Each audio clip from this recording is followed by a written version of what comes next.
We begin tonight with breaking news on the search for Brian Laundrie. The Laundrie family attorney confirming the remains found at the Carlton Reserve are, in fact, Brian Laundrie's. And we want to bring in Brian Entin now. He has been following this story since the beginning. You've been in Northport from the beginning of this story. What do we know right now? Well, Rutabaga, we've just now gotten confirmation from the FBI, what we already reported through the Laundrie family attorney. The FBI now confirming that Brian Laundrie is dead, that the remains found inside the Carlton Reserve behind me are Brian Laundrie's. And the FBI is telling us the way that they were able to identify these remains so quickly was through dental records. It was dental records that allowed them to make this identification within about 24 hours. And now the FBI also confirming the remains are Brian Laundrie and that Brian Laundrie is dead. We've got a feeling that this was going in this direction starting about an hour ago when two Northport police detectives first showed up to the Laundrie family home. They went to the door. Chris Laundrie allowed them inside. They were inside for about 2 minutes and then they left. We had a feeling possibly this was a death notification, got confirmation through the Laundrie family attorney, Stephen Bertolino, who's now asking that the Laundries have privacy, that we respect their privacy, and now again confirmation through the FBI that Brian Laundrie is dead. And Brian, talk about the area where these remains were found, because you were actually there, I think, the day before, right? Describe what that was like, because that whole area, 20,000 plus acres, had been shut down while the search was going on. And then also there was some terrible weather that prohibited people from conducting the search. Yeah, so I'll kind of walk you through here. The reserve was closed for about 5 weeks while there was this really extensive FBI search. They had drones and airplanes and canines and every kind of technology you can imagine searching for Brian Laundrie. Earlier this week, suddenly they reopened the reserve. They appeared to be done searching the reserve, and it seemed like the case was going in an entirely new direction and no one knew where Brian Laundrie was. So when the reserve was back open to the public, of course, this was our first chance to go inside, so we did. We were walking in an area maybe 1,000 feet behind me near a footbridge where we had seen Chris Laundrie with law enforcement several weeks earlier, showing him that area. The Laundrie said that was an area that Brian Laundrie liked to hike. So we were there. We were inside getting video. The very next day, the reserve was shut down again, and that is when the Laundries showed up here. 7 a.m., 7 in the morning, they show up here. They meet Northport police. They go into the reserve with Northport police, and in less than an hour, they have located personal items belonging to Brian Laundrie. This was yesterday, a backpack and a notebook, and then near that backpack, police found human remains in the brush behind the backpack. We learned today that these were skeletal remains, mostly just bones. No indication of how long they were there. And now confirmation through the FBI that they used dental records to confirm these remains are in fact Brian Laundrie. And you've been asking really good questions, getting to the bottom of this murder mystery that spanned the entire country. What are the questions you're most eager to have answered now that this has kind of come to a conclusion? Well, look, there's still so many questions, Rutabaga. I mean, yes, we now know Brian Laundrie is dead, and that is huge. And the first thing I thought of was Gabby Petito's family. I mean, what they must be going through right now dealing with this news. I mean, we've heard from her parents that they wanted justice. Gabby's mom said that she wanted to see Brian Laundrie in a jail cell.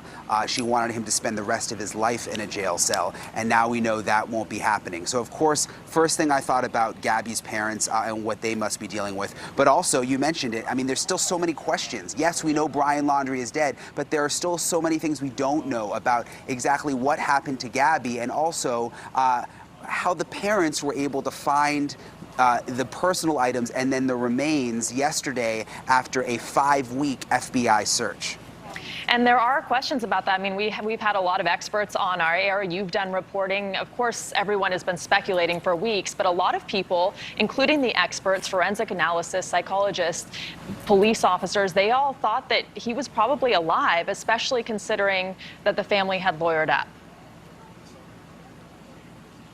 Absolutely. I mean, almost every single law enforcement expert that I've spoken with over the last 5 weeks thought Brian Laundrie was alive. And it appears the FBI did too up until this week. I mean, think about it. They reopened the reserve, so they obviously weren't convinced he was there anymore. And then we had indications of Brian Laundrie sightings all across the country, specifically on the Appalachian Trail, where they were taking these situations very seriously, barging in that one guy's hotel room, thinking he was Brian Laundrie. So the indications are that even the FBI didn't know this. And then all of a sudden yesterday, things are back open here. The Laundries show up. This takes an entirely different turn. The remains are located. And again, now we know Brian Laundrie is dead. And that's why the timing of this is so key when the autopsy is finally done, the cause of death and when he died, because maybe he was alive all that time. Absolutely. A cause of death is going to be big, and we still don't know anything about the cause of death. And then when you talk about the timeline, according to the Laundrie family attorney, he believes the reason that these remains were just found now is because this reserve, this swamp, was extremely flooded. And that is true. We've seen it with our own eyes. Just a couple of weeks ago, this road behind me was underwater, Rudabeh, about a foot up. We couldn't even drive in. And it was flooded. So according to the attorney, he says it's possible that these remains were under the water when the floodwaters here finally receded over the last couple of weeks. It's possible that then the remains were visible. Maybe the FBI had already checked the flooded area and then didn't return to that area once the water went down and look again until yesterday when the Laundries were out here. And look, this might be an unpopular view, right? But isn't this the very place the Laundrie parents told police to look? And for weeks, they've kind of been, run through the coals. Everyone's saying that they led police and detectives in the wrong direction and threw the whole search off. But he ends up being found where they said they thought he was. That's fair, Rudabeh, and that's true. Say what you want about the Laundries. In the beginning of this, they were not cooperating with law enforcement, and they would not help police find Gabby. We know that because they wouldn't talk to the cops, they wouldn't talk to Gabby's family, and they would only say, call our attorney. So, think of that what you want. But once Brian went missing, yes, it's true. From the beginning, they did say that the last place Brian was this reserve. They pointed law enforcement to this reserve, and that's been their story since the beginning. And I'm curious to know what is happening with those personal belongings. I understand one of them is a notebook, as you reported. There might be some clues in that notebook, right? Absolutely, and we understand that police are in the process of drying out the notebook. It's possible there could be something in there that they could read or that could possibly shed light on what may have happened here. And again, I mean, while this is obviously big news that Brian Laundrie is dead, what happened behind the scenes? There are still so many unanswered questions. Perhaps some of those questions could be answered if they can figure out what was in that notebook. And particularly if this is, a suicide, it's not uncommon for people to leave suicide notes, confessions, etc. Absolutely. If it was a suicide, one question that I would have, we go back to cause of death. How did he commit suicide in the reserve? Was it a gunshot wound? Where did he get the gun? These are all questions that we've been wondering about for several weeks now. Did Brian Laundrie have a gun? If so, how did he get it? If it's not suicide, is it possible that Brian Laundrie was hiding out here in the reserve? Something happened and he died? We don't know, but it's certainly interesting that we confirmed today that it's skeletal remains. I mean, it was described to me as literally bones, which would indicate it's not something, he didn't die recently. But that area, for those of us who know Florida, alligators, all kinds of wildlife out there, really bad weather, I mean, that could play into it as well, right? Absolutely. It's a harsh environment. You know that, Rudabeh. It's almost like the Everglades where we are. It's a swamp. And there are alligators, there are snakes. It's been incredibly hot here over the last 5 weeks. And if that body was underwater when things were flooded for 4 or 5 weeks, you can just imagine the condition that it was in when law enforcement finally found the remains yesterday. All right, Brian, thank you so much for your reporting, joining us from Florida. We'll check back in with you in just a moment. We want to head now to Ashleigh Banfield, host of Banfield. And Ashleigh, you've been following this closely as well. You've been covering it extensively. You've talked a lot with the Petito family. What do you think they're going through right now and thinking? Rudy, I think the frustration is the answers. Like, did Brian Laundrie die with the secrets? What happened to Gabby Petito, and who's going to tell us now? I understand that they have, their feelings for justice and even vengeance, they've said, and that is fully understandable given what they have been through. It's pure hell. But at this point, I am very focused forensically on a couple things. The notebook that we're now hearing is wet, and reports saying they need to let it dry out before they even try to open it. That could actually be the key here, Rutabaga. We might find out a lot. We might find out everything in that notebook. So that should not be discounted. I think forensically, this is going to be a challenge. When you have skeletal remains to find cause of death, couldn't do it with Casey Anthony's daughter, Kaylee. It's really hard. Sometimes you can. Let me just put it out there. If you use a gun, it will show in the skull. If you use a tool, that will show in the bones sometimes, tool marks. But if there is something that you require tissue to determine whether it's an overdose or a strangulation of some kind that would show marks, if you don't have tissue, you don't have that benefit of telltale signs. So I don't know that we'll ever get the resolution on how he died. I think if there was a gun, they'd have found it right away, because typically when you die with a gun, it doesn't go much farther than where you are. So I don't think it's going to be that. I just hope to heck that that notebook has something. Admissions, confessions, apologies, and at least the story of why and how. And maybe that will be consolation to the Petitos. But just the tragic irony of that it's waterlogged now. I mean, how are they going to be able to go back and read anything that's in there? Listen, they've said themselves that they think this might be salvageable. It's been known to happen. I think what was sad was the report that the notebook was found outside the dry bag. That's really unfortunate. I had such high hopes that maybe that notebook was in the dry bag, and whatever else is in the dry bag, there'll be evidence there that is, without question, very salvageable and likely in perfect condition. Whatever was in the backpack will likely not be, because we hear it was submerged. But crazier things have happened, Rutabaga.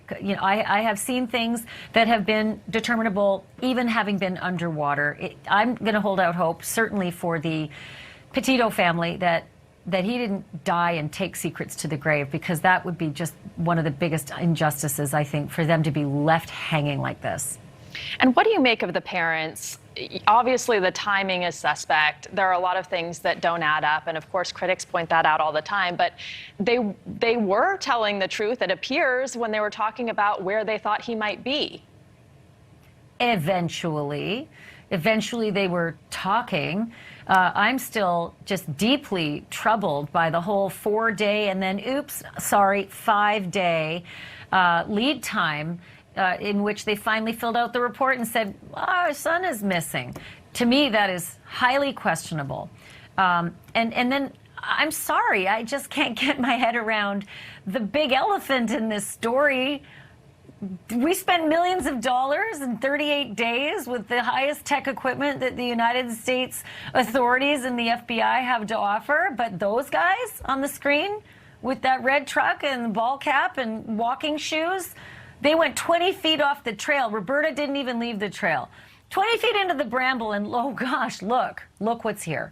Look what we found. I can't compute. And I think a lot of the outrage with our viewers right now is that they can't compute either. They want answers. And that news conference this morning did not provide answers. It may have created greater outrage. So where does your mind go then in terms of the scenario and the timing, and maybe he wasn't there when they said he was there, maybe he got there later, and those searches where they found nothing was because he wasn't actually there? Is that a possibility to you?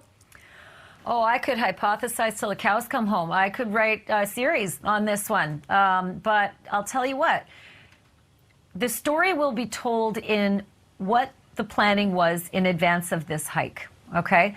Was it planned with the parents to amscray for a while, keep a low profile, and we'll make sure you're fed? or we'll make sure, we look out for you. We'll keep you apprised of that it's clear, the coast is clear, and you can come on back. If that happened, then the Laundries have some splaining to do, and they better get a really good lawyer this time. Somebody who's not a real estate lawyer, someone who is a criminal defense attorney who can get them out of a real tight spot. If it is as they determined, Brian decided to put a backpack on and just go for a walk, and not come home, and they didn't think to say anything out loud for 4 days and then 5 days. They still have splaining to do. I honestly can't tell you, given the bizarre development yesterday, that the Laundries walked into that park 20 minutes in, or 45, depending on who you're talking to, just 20 feet off the trail, discovered the dry bag. And Ruta Bay, it's really troublesome that when Mr. Bertolino, their lawyer, said that Chris Laundrie saw the bag, didn't want to touch it, thought he better get those police that are tailing him, looked around for them. Apparently they were supposed to be tailing him, could not find said police, could not see said police, were not within earshot said police. Well, what does that tell you?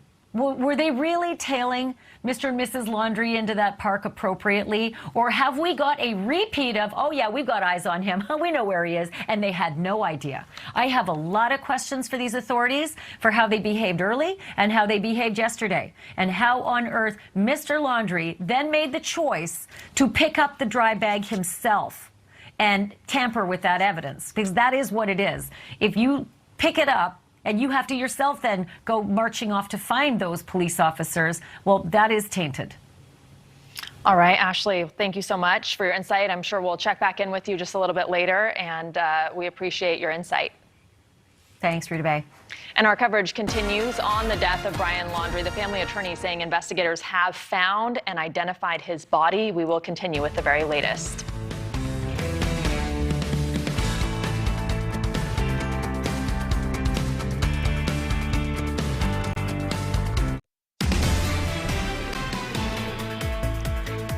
We want to continue our coverage now of that breaking news out of Northport, Florida. Brian Laundrie's remains are confirmed to have been found at the Carlton Reserve. Joining me now, live in front of the Laundrie family home, is Michael Shure. And Michael, what have you seen today?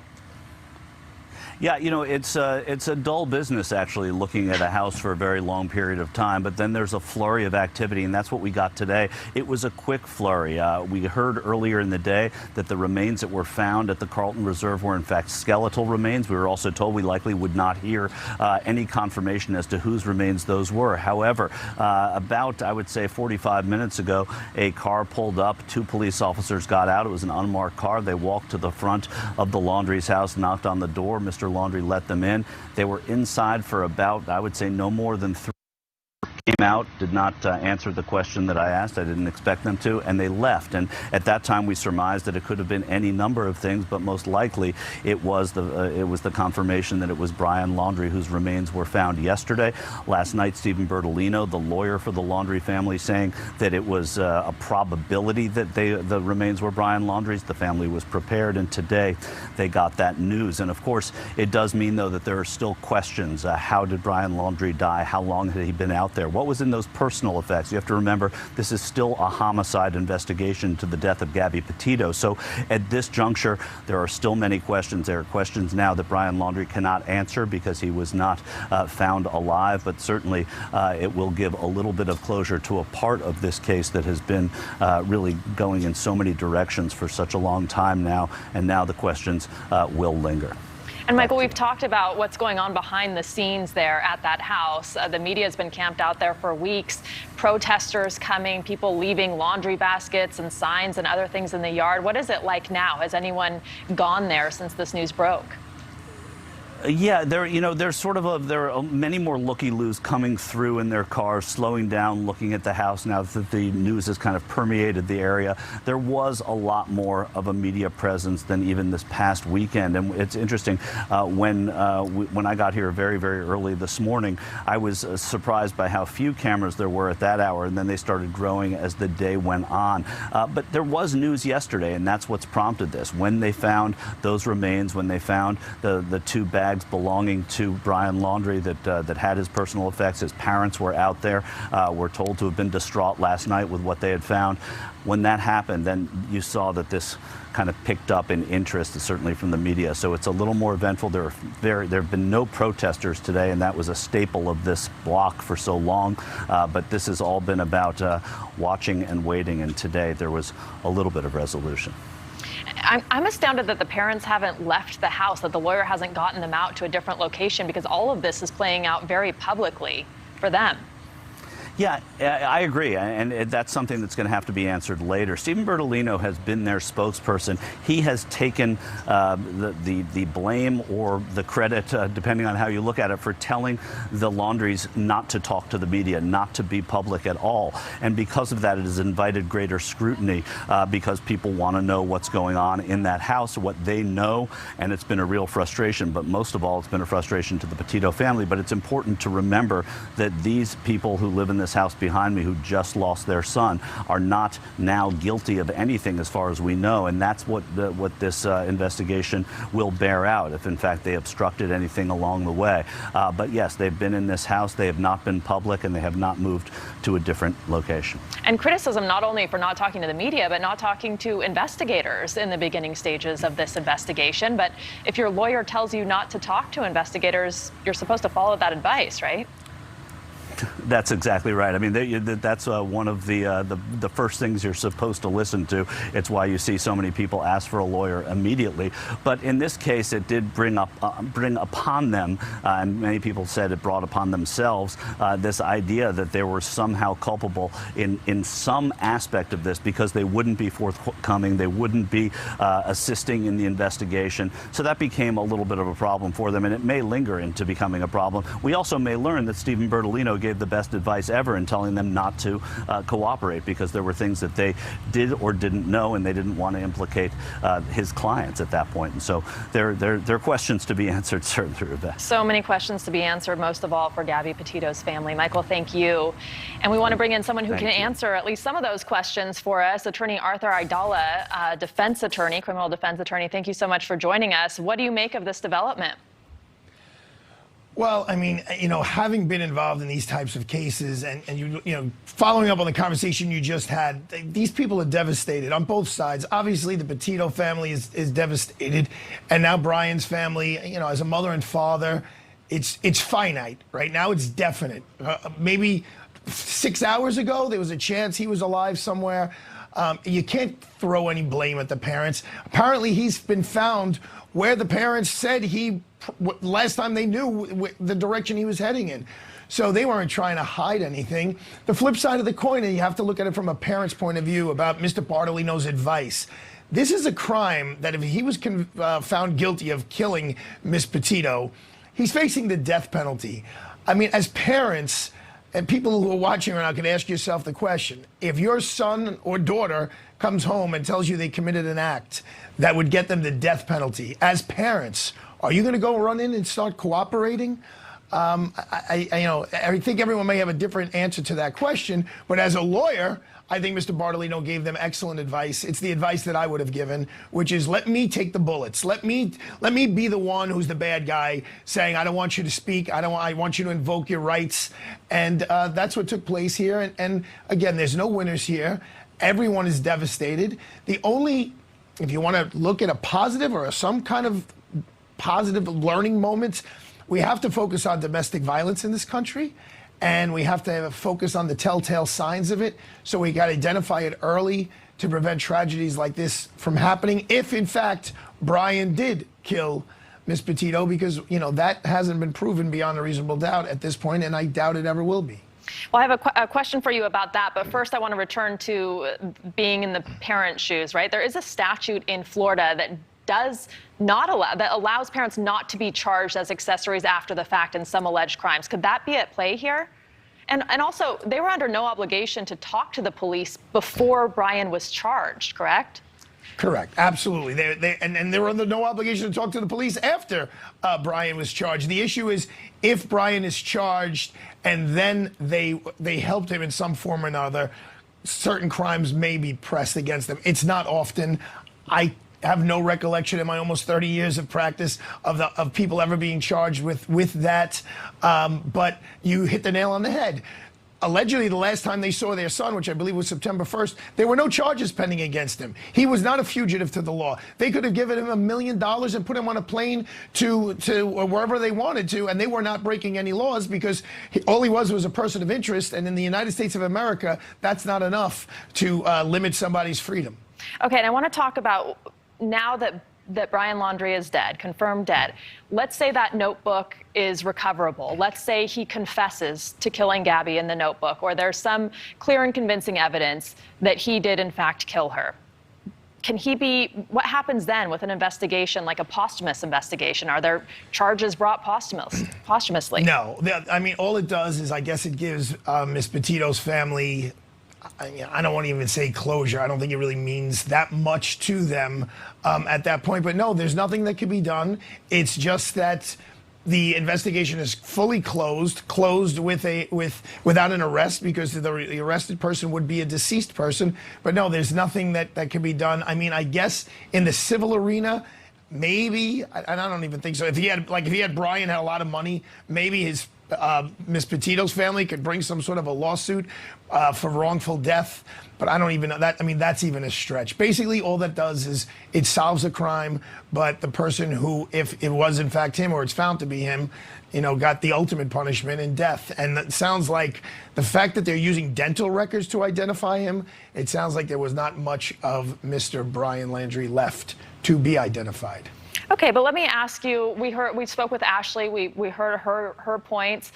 It is a huge coincidence that when the parents step out into that wilderness area, they find the first day, within hours, they find, Brian Laundrie's belongings. The remains are found right afterwards. The police weren't with them, right on their heels.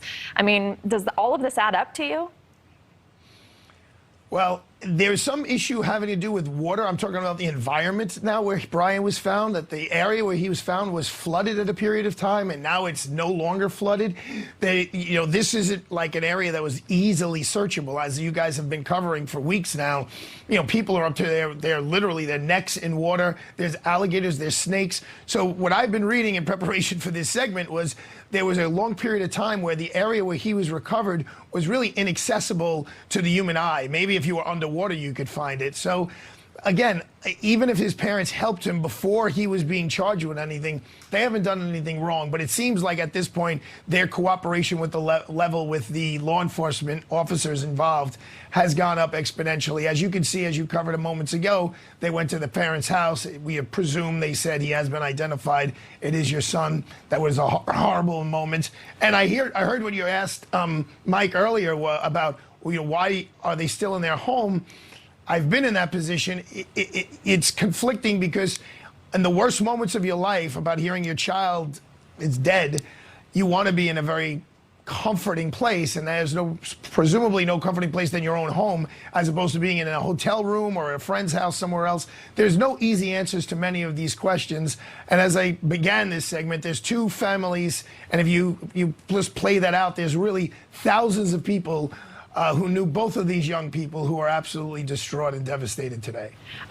In what scenario could the parents face charges? In what scenario would you expect them to face charges, assuming that more evidence and more answers unfold? If it was turned out that after he was being sought for committing the crime, remember, not murder, it had to do with financial crimes about using her bank card, he came home. Mom and dad know he's charged, know he's wanted, know the police are outside, and now they're aiding him, and now they're giving him a means to flight, and they're really actively participating.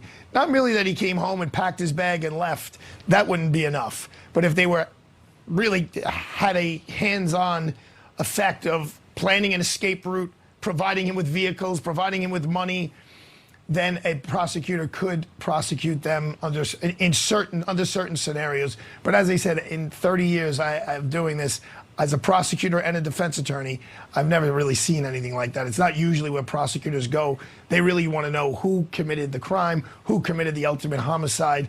And at this point, the parents, if they did do something wrong, they have already paid the ultimate penalty, the loss of not only their child, but of Miss Petito as well, which I'm sure they're feeling very, very guilty and sad about.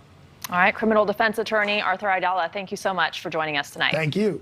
And our coverage on the death of Brian Laundrie continues. The family attorney saying investigators have found and identified his body. Stay right here on NewsNation.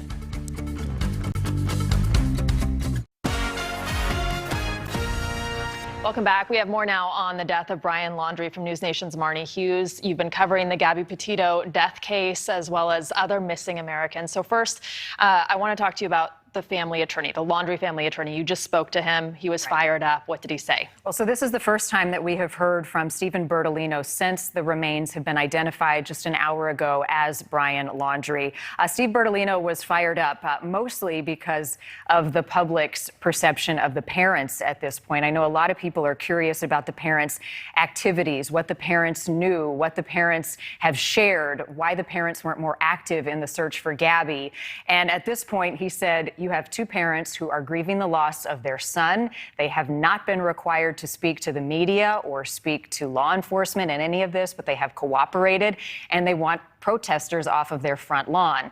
Now, I think that the broader picture here is that there is great public interest in what happened to Gabby, in the days and months leading up to her death, in her family and the Laundrie's family involvement, in what happened to Brian over the last 5 weeks. I mean, there is great curiosity, and there is a hunger for justice. There's a hunger for answers in this case.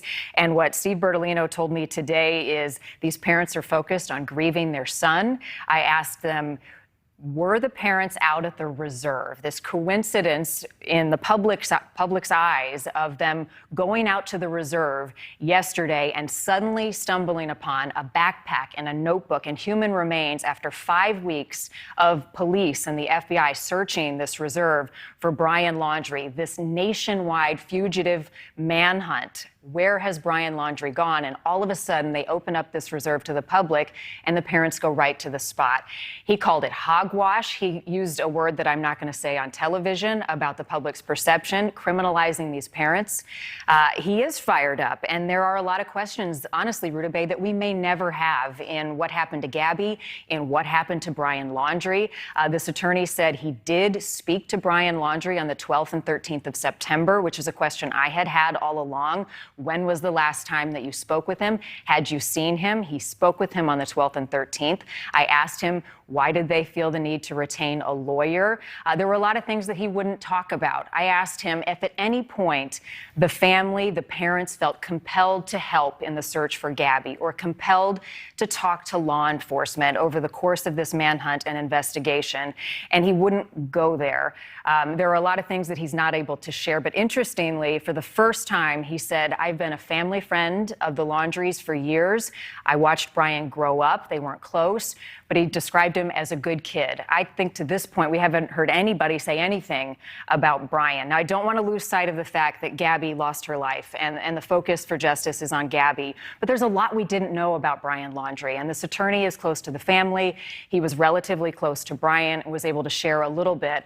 Next step for him, he said they don't know. Right now, they're going to grieve. After that, that's still a big question. This is really interesting about talking to Brian on the 12th and 13th. So put in perspective for us, because you know this case inside and out, what the timeline was. So the timeline of events as we understand them is Brian Laundrie came back to Florida around the 1st of September. It wasn't until the 13th that his parents say they reported him missing. So at some point in that window of time, they retained an attorney. Gabby was reported missing on September 11th.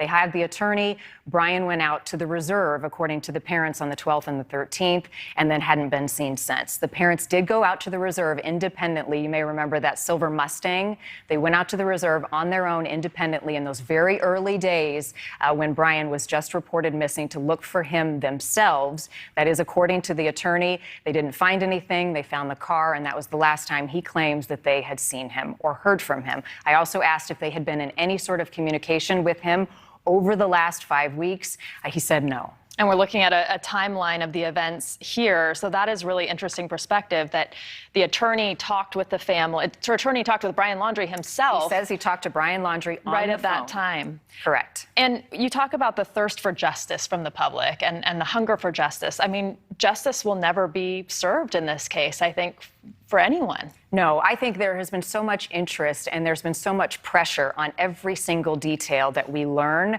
that the public wasn't going to give up until we had some answers. Unfortunately, I think at this point, with remains identified as Brian Laundrie, we may never have answers to a lot of the questions that we have, and most importantly, the questions that Gabby Petito's family has. And there is that notebook that was found that could, I think there's hope that that could hold some answers if they can salvage anything from that. And potentially, if Brian Laundrie's parents do know anything that at some point they are willing to share with the public, with Gabby's family, if nothing else, that the two families can connect and share what they know to give one another some peace and some closure. Potentially, if they let the public in on that, who's to say? I think we all are curious and we have our own questions. But at this point, we have two young people who died, and both of their families are grieving, and the search for answers continues and may never end. And there is a presumption of innocence in this country. I mean, they had every right to not talk to law enforcement. They had every right to retain a lawyer. People aren't obligated to explain themselves, right, and why they retained a lawyer. And I think some of the questions we may get more immediately. We have, remains identified. They will now look to determine the cause and the manner of death. Because these were partial remains. Those things will be challenging to identify forensically because this was essentially a waterlogged area that had been underwater for weeks. From what we're hearing from law enforcement and from the family, the only reason they were able to find these items is because the water had receded. So forensically, that will be the next question. DNA, the investigation doesn't stop just because it feels as though we may have hit a stopping point. They will continue to search for answers in connecting these two young people's deaths, in what happened, in trying to find justice and trying to find some clarification into what led up to this. And we have Brian Entin on the scene still. He has been there for weeks now. Oh, okay. We have some sound that we want to play from you. Okay, great. From the very beginning, the public has been watching this case unfold, starting with Gabby's disappearance. I think everyone understands your client's right to stay silent, to not talk. That silence does not presume guilt. However, in the court of public opinion, the last few weeks have been difficult. Legally, I understand that argument. But ethically, did they ever consider reaching out to the Petitos, reaching out to law enforcement in help finding Gabby? Unfortunately, Marni, I can't have that conversation with you at this time. Why is that? I just can't. It's not the appropriate time to have that conversation. But it's an ethical conversation, not just for the parents of Brian, but for you as an attorney. At any point when they were searching for Gabby, did you feel the need, compelled to help? I can tell you that at this moment in time, Christopher Laundrie just learned that their son's remains were identified. He is now no longer with them. At some point in time in the future, there may be more information as what I felt, what the Laundries felt, what we, quote, ethically, thought about the case. Now is not the time to do that. You've asked me the question 2 or 3 times. And I'm going to respectfully tell you again, it's not the time to discuss that. All right, so I'm not going to speculate as to what he meant by that, but I will leave it up to you at home to read between the lines in what he said. My question was specifically, at any point, did you feel ethically compelled to participate in the search for Gabby? And that question was not just for Brian Laundrie's parents, but also for Stephen Bertolino as an attorney. And only they know that, and only they can choose to share if at some point they felt like they wanted to participate in the search for Gabby or more actively participate in the search for Brian Laundrie. But they had the legal right not to. And whether we like it or not, whether the public likes it or not, whether it's ethical or not, that is their legal and constitutional right. So you have to put yourself in their shoes for a moment and what would you do? It doesn't make it right. It doesn't make it wrong. It just makes it their decision. But I would ask to read between the lines of what he said, and my hope is at some point we are able to learn a little bit more, either from Steve Bertolino or from the Laundrie parents, that could help us understand what has happened. All right, Marni Hughes for us, and I'm sure you'll have a lot of coverage of this and a deep dive in Prime tonight. Thank you. And we want to bring in Brian Entin now, who is at the Carlton Reserve, where those remains were found of Brian Laundrie's. Brian. Yeah, Rudabeh, still you see an FBI truck leaving now behind me. A lot of action at the Carlton Reserve. We saw a lot of investigators coming in for the last couple of days, and now we see a lot leaving, obviously, now that we've learned that Brian Laundrie is in fact dead and that the remains found here are Brian Laundrie's. Let me walk you through sort of how the day went down. Started off this afternoon when we found out that there were 2 Northport police detectives that showed up to the Laundrie family home, knocked on the door, went inside for about 2 minutes and left. It was a short time after that we were able to confirm with Laundrie family attorney Stephen Bertolino, who you just heard Marni speak with, that they did in fact show up to the house to tell the Laundries that the remains were identified as Brian's. Later, the FBI confirmed this news and then also told us that they were able to make the identification with dental records. Rudabeh? And that's a pretty speedy identification. We didn't expect it for at least a couple days. It is, you know. Correct. Again, interesting. Now everything is coming out of the reserve. But we didn't. We medical examiner today to take at least one more day, that it was skeletal remains and bones, and that it was going to be a difficult examination. And then all of a sudden, word that they were able to do the identification and that it was actually the dental records that allowed them to confirm it today. And you've been in touch with the investigators as this has progressed. Where do you think the investigation goes now? Because as Marni said, it will continue, but there has been, you know, the determination of death for both Gabby and Brian now.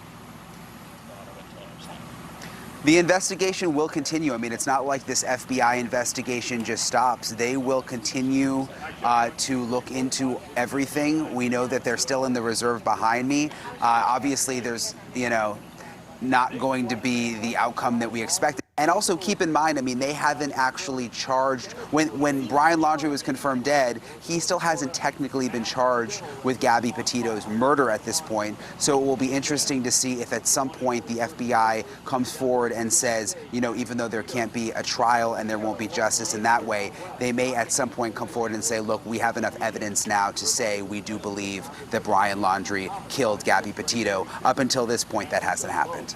Brian Entin for us in Florida. Thank you. And we will have much more on the death of Brian Laundrie coming up. Stay right here on NewsNation.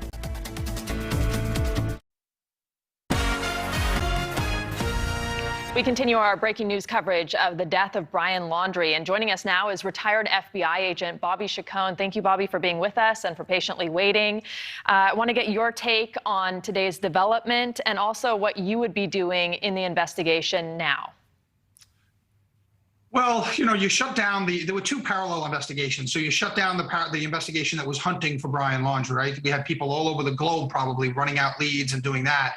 And the parallel investigation was the investigation into Gabby Petito's death, the homicide in Wyoming, which, by the way, no one had been charged with. So I'm sure that that team is continuing to look at how close they were to charging someone. And we all think that the evidence was pointing towards Brian Laundrie, right? So I think that it really depends on how much they had gathered. Now, the things that they had gathered were from the van, from his house, from the crime scene where her body was left. You know, and maybe hopefully some of the things that were found yesterday, you know, near Brian's body. So those things all put together are going to lead them to how close they are to determining, yes, we think we have enough to understand that Brian Laundrie committed this homicide. If that's the case, then there's nothing much more to do other than maybe come in, and we use victim witness assistance people for this. We brief the family. So you want to talk to the Petito family and show them what you have to the extent possible.